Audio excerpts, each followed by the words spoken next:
Welcome friends, स्वागत है एक बार फिर से आपका आपके अपने चैनल काबिलियत फिटनेस विद प्रवीण के अंदर। मैं आपका होस्ट प्रवीण।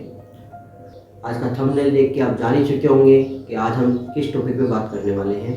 जी हाँ, आज हम बात करने वाले हैं हमारे खाने में मिले हुए 3 सफ़ेद जहर के बारे में। जिस तरह से हमारा शरीर आज के टाइम पर नई नई बीमारियों का घर बनता जा रहा है, उससे ये क्लियर होता है कि हम हमारे खाने में इतना मिलावटी जहर अपने खाने में इन्वॉल्व करते जा रहे हैं, या ये कहें कि हम हमारे शरीर में ऐसी अनवांटेड चीज़ें या ऐसा जहर हमारे बॉडी के अंदर डालते जा रहे हैं जिसकी हमें कोई ज़रूरत ही नहीं। इसी क्रम में आज हम बात करने वाले हैं हमारे खाने में डेली रूटीन में काम आने वाले 3 सफ़ेद जहर के बारे में, जिनका नाम है चीनी।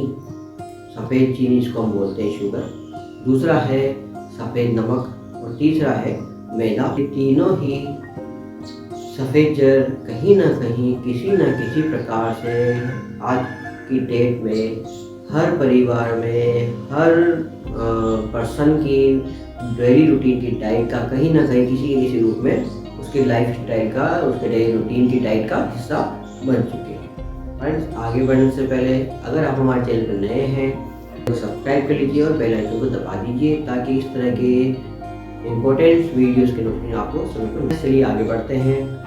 सबसे पहले हम बात करेंगे हमारे खाने में काम आने वाला सबसे पहला सफ़ेद जहर, इसको हम नमक के नाम से जानते हैं। दोस्तों, नमक को आज की डेट में हर इंसान जानता होगा, शायद ही कोई ऐसा पर्सन होगा जो कि नमक के बारे में नहीं जानता हो या जिसने अपने खाने में कभी नमक का यूज़ ना किया हो।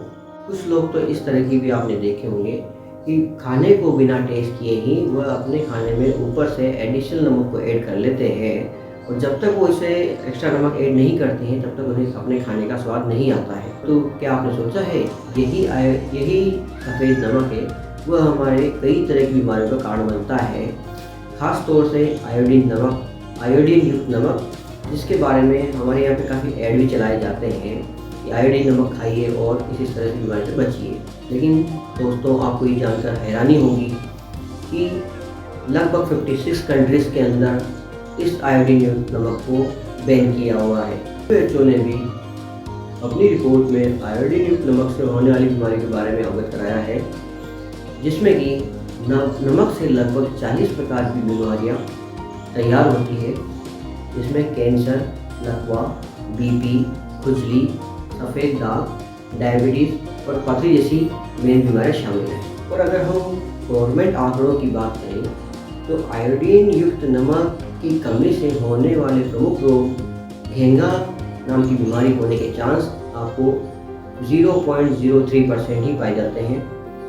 और जितना आयोडीन हमारे बॉडी के लिए रिक्वायर्ड है उसकी पूर्ति हमें हमारे डेली रूटीन में हमारी फल सब्जियों से ही हो जाती है, जिसमें कि आलू, अरबी, अन्य फल सब्जियाँ। आपको ये भी जानकर आश्चर्य होगा कि कुछ देशों में तो इस आयोडीन युक्त नमक को टोटली बैन किया हुआ है, जिनमें कि अल्जीरिया, कोलंबिया, चीन, डेनमार्क जैसे विकसित देश भी शामिल हैं। दोस्तों, समुद्री नमक में 4% पोषक तत्व पाए जाते हैं, जबकि हमारे सेंधा नमक के अंदर लगभग 84% पोषक तत्व पाए जाते हैं। अब आप कहेंगे कि अगर हम नमक नहीं खाएं तो हमारे खाने का स्वाद कैसे आएगा? तो नमक की जगह आप जो अल्टरनेट है वो है हमारा सेंधा नमक या काला नमक। समुद्री नमक के में सिर्फ 4% पोषक तत्व पाए जाते हैं, जबकि जो चट्टाई नमक जिसको बोला जाता है सेंधा नमक या काला नमक, वह लगभग 84 पोषक तत्व उसमें मौजूद होते हैं।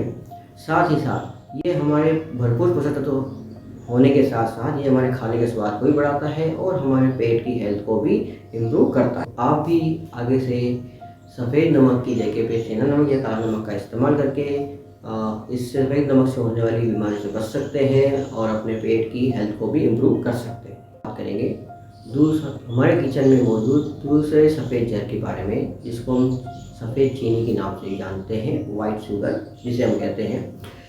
ये वाइट शुगर हमारे किचन का सबसे महत्वपूर्ण हिस्सा बन चुका है। साथ ही साथ ये हमारे डेली रूटीन लाइफ का भी हिस्सा बन चुका है, क्योंकि हमारे डेली दिन की शुरुआत ही हम इसके यूज़ के साथ करते हैं।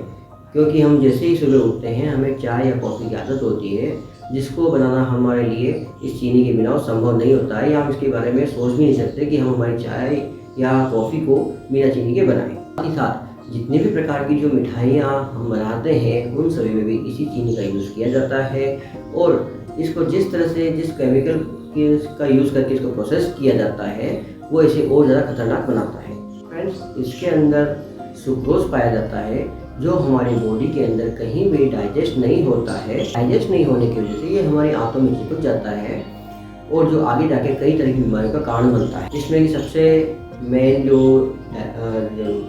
हमारी बीमारी है हमारी आंतों में चिपक जाता है और धीरे धीरे डाइजेस्ट सिस्टम को खराब करने लगता है, जिससे आगे जाके ये हमारे फेट को बढ़ाता है, मोटापे का मेन रीज़न है।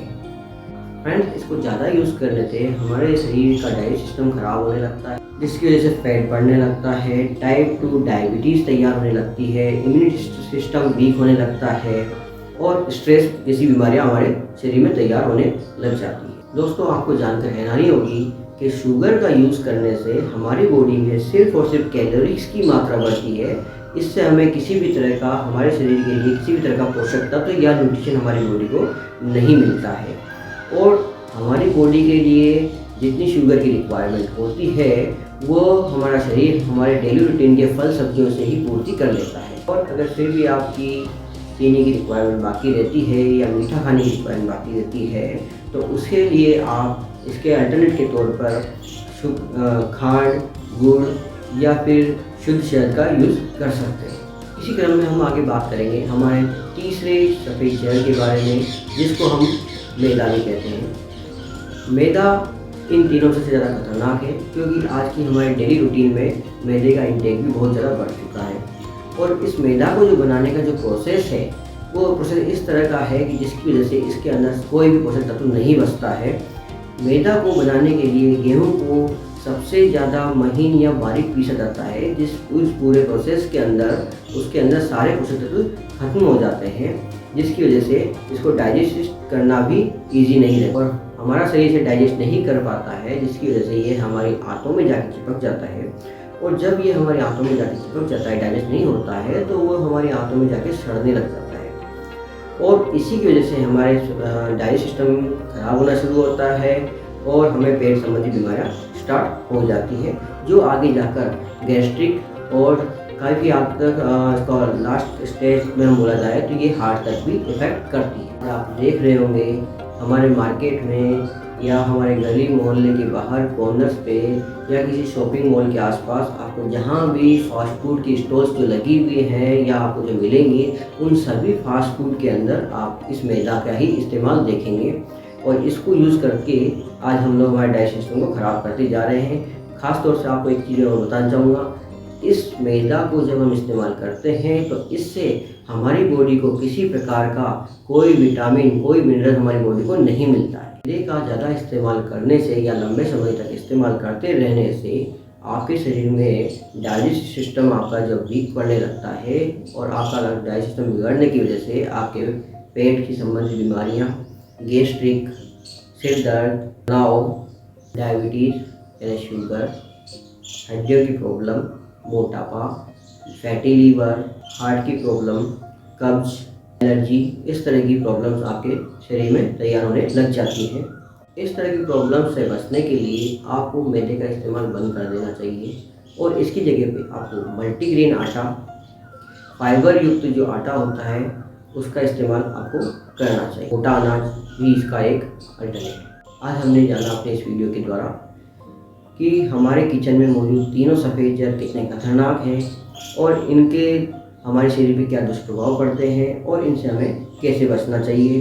तो आप भी आज ही से अपने किचन में मौजूद तीनों सफ़ेद जहर को दूर कीजिए और एक हेल्दी डाइट अपने डेली रूटीन में इन्वॉल्व करके अपनी हेल्दी लाइफ स्टाइल एंजॉय कीजिए और हेल्दी और हैप्पी रहिए। इसी तरह से दोस्तों, आप भी एक हेल्दी इंडिया बनाने की इस मुहिम में हमारे साथ शामिल होना चाहते हैं तो आप भी हमसे जुड़ सकते हैं।